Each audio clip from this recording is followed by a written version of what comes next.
किश्तवाड़ में एक घर में आग लगी। फायर ब्रिगेड अमला, पुलिस और मकामी अफराद हरकत में आए। आग पर जल्द काबू पा लिया गया। बड़े नुकसान को टाल दिया गया है।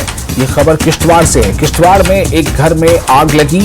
फायर ब्रिगेड का अमला, पुलिस और मकामी अफराद हरकत में आए। आग पर जल्द ही काबू पा लिया गया और इसके नतीजे में कोई बड़ा नुकसान होने से जो है वो बच गया। और ये लोगों की भी काफ़ी जल्दी से हरकत में आने और कोशिशें करने के नतीजे में इससे कोई बड़ा नुकसान नहीं हो पाया। ये खबर किश्तवाड़ से है। किश्तवाड़ में एक घर में आग लग गई।